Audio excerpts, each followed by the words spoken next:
For this video, I will be talking about Kirby Superstar, my favorite Kirby game. Kirby Superstar is a collection of small games including the main sub-games and 2 mini-games. There are 4 sub-games immediately available, which are titled Spring Breeze, Dynablade, Gourmet Race, and the Great Cave Offensive. The remaining sub-games are unlocked under certain conditions. The 2 mini-games are Megaton Punch, a timing game in the form of a strength competition, and Samurai Kirby, which is basically a quick draw game. I like the 2 mini-games, but I prefer the sub-games, which will be the focus of my review. Before I give comments specific to individual sub-games, I will give gameplay comments that apply to most if not all of the sub-games, and I will give music comments. Now on to my general gameplay comments.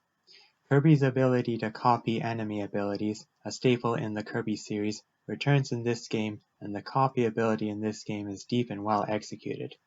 To those who don't know, in many Kirby games, Kirby has the ability to inhale some enemies. Kirby can then either spit them out to use them as projectiles or swallow them. If Kirby swallows the right enemy, he copies that enemy's ability. This game was the first Kirby game to have copy abilities with which Kirby has multiple moves. I love this feature because having multiple moves gives a copy ability both depth and versatility. There are also great single command abilities like Crash and Mike, both of which damage all on-screen enemies. The game also introduced ability-specific hats to the series. I love this feature because the hats add charm to the attacks and to Kirby himself. I love that Kirby does not necessarily lose his ability just because he takes damage. This reduces the potential frustration of losing an ability. The helper system this game introduced is great too. How it works is if Kirby is alone and has an ability, he can sacrifice the ability to generate a helper who uses the same ability. A sweet bonus is that if a helper is in play, a second player can take control of the normally computer-controlled helper. Another sweet bonus is that if Kirby or the helper grabs a recovery item, both Kirby and the helper can share the item. The copy essences, items that grant copy abilities, are a great convenience because they are great for getting desired abilities without resetting or backtracking, changing the helper to the desired helper, and in some cases experimenting with abilities.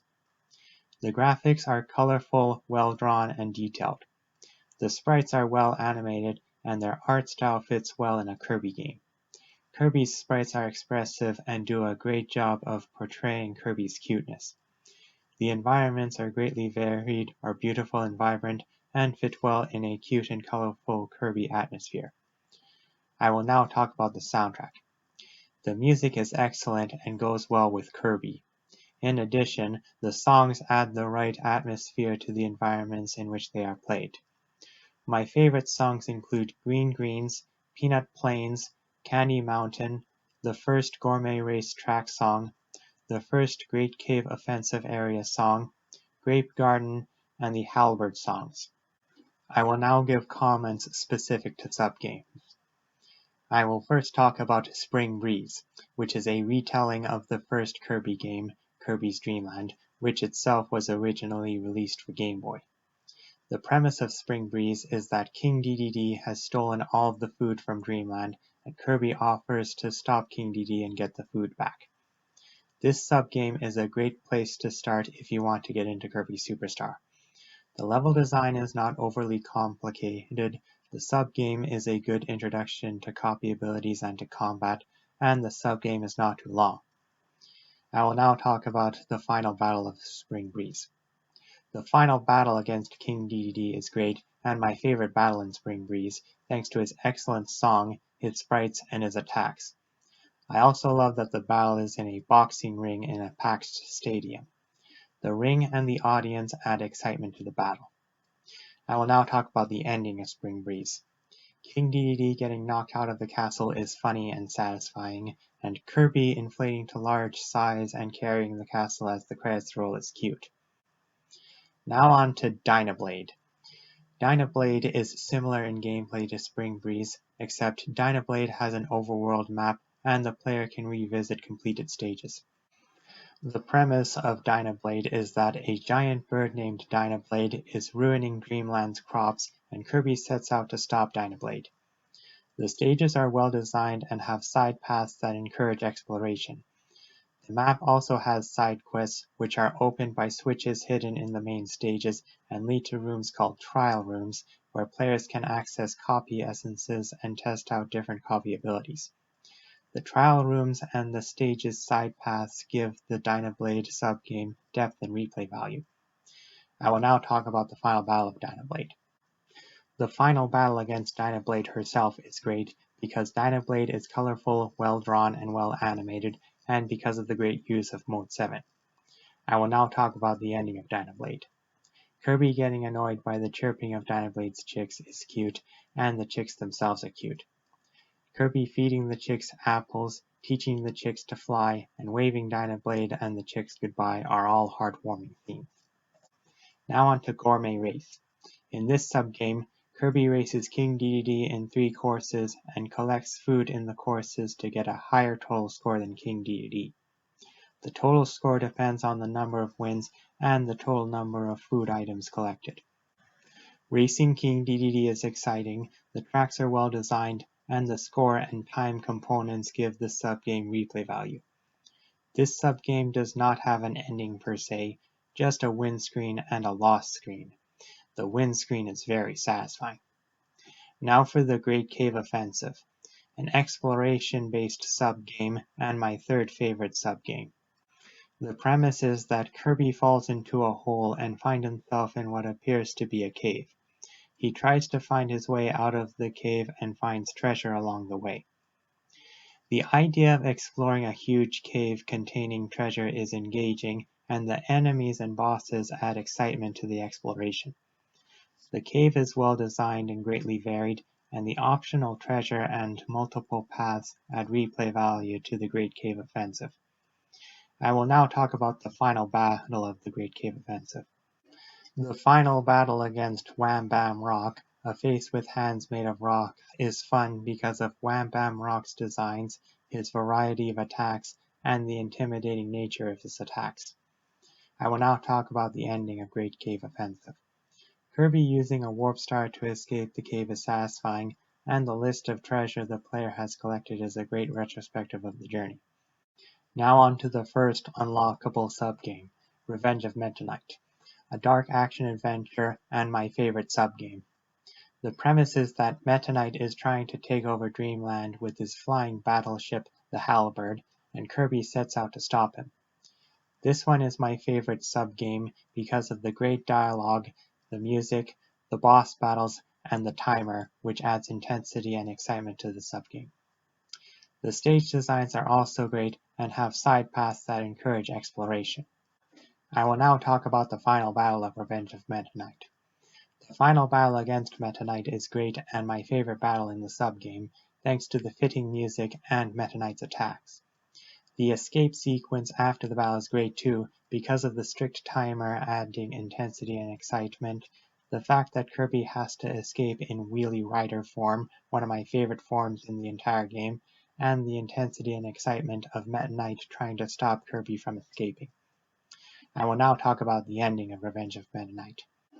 Kirby watching from a cliff as the destroyed Halberd falls into the ocean is satisfying. The music is triumphant and fits Kirby's Wheelie Rider form. Kirby riding away from the cliff is satisfying, and the cast of Kirby forms and copy helpers is a great touch. Now on to the second unlockable subgame, Milky Way Wishes, which is my second favorite subgame and an adventure game where Kirby travels from planet to planet and completes missions on each planet.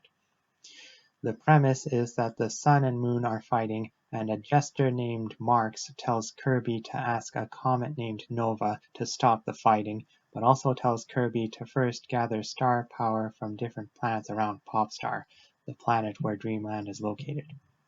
The map screen is great because Kirby moves smoothly and has a large degree of freedom of movement on the map screen.